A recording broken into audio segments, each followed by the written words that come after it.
नेता प्रतिपक्ष जयराम ठाकुर ने सदन में कहा कि सुक्खू सरकार ने पंचायत और स्थानीय निकाय चुनाव टालने के लिए संविधान और व्यवस्था की धज्जियां उड़ा दी है। प्रश्न ये है कि कांग्रेस सरकार पंचायती राज संस्थाओं के चुनाव क्यों टालना चाहती है। अध्यक्ष महोदय, 3 साल का सरकार का कार्यकाल ऐसे बीत रहा है जैसे कि ऐसा लग रहा है कि मुख्यमंत्री जी सरकार नहीं चला रहे हैं, NSUI चला रहे हैं। शिमला समर हिल से चलते चलते माल रोड की तरफ फैसले लेते हैं और माल रोड से वापस जाते जाते समर हिल तक पहुंचते फैसले बदल देते हैं। और ये सारे ऐसी स्थिति बन गई हम सब लोगों के सामने कि आखिर हो क्या रहा। व्यवस्था परिवर्तन के इस दौर में व्यवस्थाओं का जो पतन मैं बार बार कहता हूं जिस कदर हुआ है, आज से पहले इस प्रदेश ने, जब से ये प्रदेश जो है एग्जिस्टेंस में आया है, तब से कभी नहीं देखा है।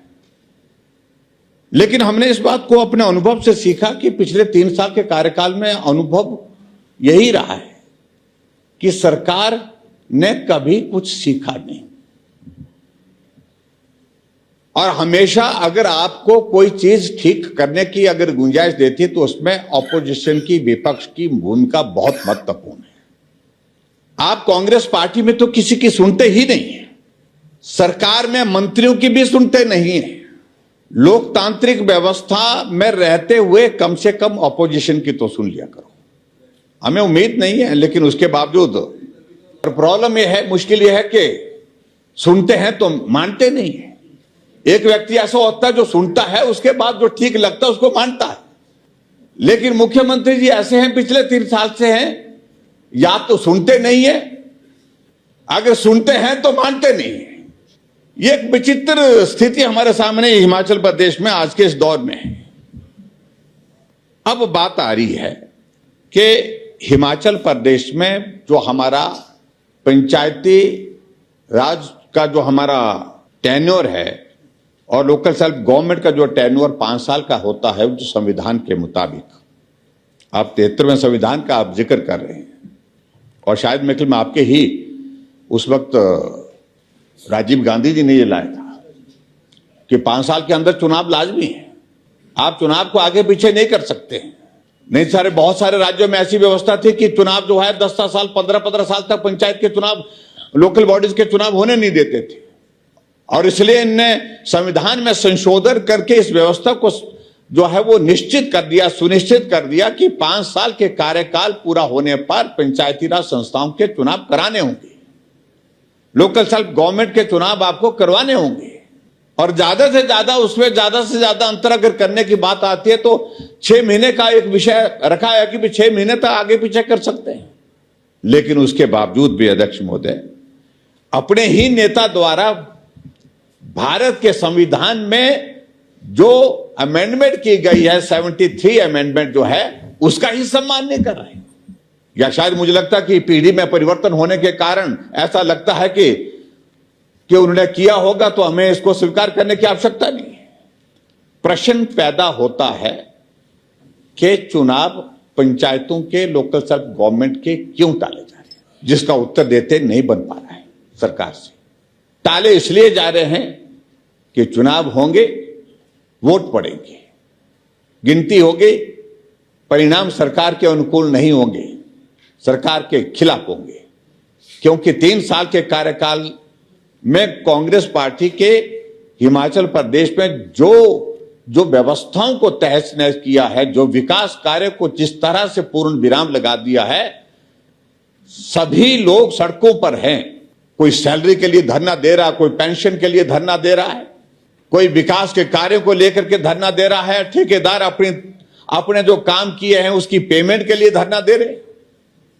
ऐसे हालात में हम चुनाव में जाएं तो परिणाम हमारे अनुकूल नहीं होगा, ऐसा लग रहा है सरकार को। इसलिए क्या रास्ता निकाला जा सकता है? रास्ता निकाला जा सकता है कि चुनाव ही ना होने दिए जाए। ये अध्यक्ष महोदय, ये स्थिति वही स्थिति है जो 1975 में जब इमरजेंसी लागू करने की बात आई थी, उसमें भी एक ही बात सामने आई थी कि सत्ता निकल रही है, चुनाव होंगे तो परिणाम हमारे हिसाब के नहीं होंगे, चुनाव में हार जाएंगे। इसलिए चुनाव को टाला कैसे जाए? तो इमरजेंसी पूरे देश भर में लगा दी थी, लाखों लोगों को जेल की सलाखों के पीछे डाल दिया गया था। और आज आप वो स्थिति में करने की जब नहीं हो पा रहे हैं तो एक चीज कर रहे हैं कि चुनाव न होने का रास्ता क्या निकाला जाए। और निकाला आपने रास्ता कि हिमाचल प्रदेश में आपदा आई है और आपदा के कारण बहुत सारा नुकसान हुआ है। और नुकसान हुआ है तो उस नुकसान के अनुसार जो है हम तो पूरा फोकस होकर के जो है वो उस आपदा प्रभावित इलाके में जो है लोगों के काम करने के लिए वो जो प्रभावित इलाका है उसमें रेस्टोरेशन के काम को जो है उसमें काम करना चाह रहे हैं। इसलिए डिजास्टर एक्ट हिमाचल प्रदेश में लागू करके रखा हुआ है। लेकिन आखिरकार आप करना क्या चाहते हैं? ये सब क्यों करना चाहते हैं? क्योंकि आपको अव्यवस्था से इतना लगाव हो गया है। सरकार आने के बाद आपने हिमाचल प्रदेश में कुछ नगर निगम बना दिए, कुछ नगर परिषदें बना दी, कुछ नगर पंचायतें भी बना दी। और पहले आपने उसमें ऑर्डिनेंस लाया, बाद में उसको आपने विधानसभा के अंदर एनेक्टमेंट के रूप में एक्ट बना करके लाया। लेकिन हैरानी की बात उसमें भी प्रोविजन यह है कि आपको 6 महीने के अंदर चुनाव कराना चाहिए। आपने 6 महीने के अंदर चुनाव ना वो नगर निगम हो पाई, पंचायतें वहां पर आपने मिलाकर के नगर निगम का हिस्सा बना दी। पंचायत के प्रधानों को कहा कि अब आपकी पंचायत जो है नगर निगम में चले गई है। वो पंचायत का प्रधान कहां बैठेगा?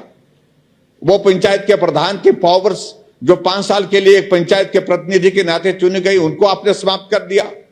जो काउंसलर जो चुन करके नगर परिषद में जो चुन करके आया उनके भी आपने वो जो है वो जो संवैधानिक एक व्यवस्था के अनुसार एक इलेक्टेड रिप्रेजेंटेटिव की पावर्स आपने खत्म कर दी। क्योस जिसको कह सकते हैं, जिसको ओवरऑल जिसको बोलते हैं कि ऐसी अव्यवस्था, ऐसा खजल खाना आज से पहले कभी भी सरकार में देखने को नहीं मिला जो सुख की सरकार और व्यवस्था परिवर्तन के इस दौर में देखने को मिल रहा है।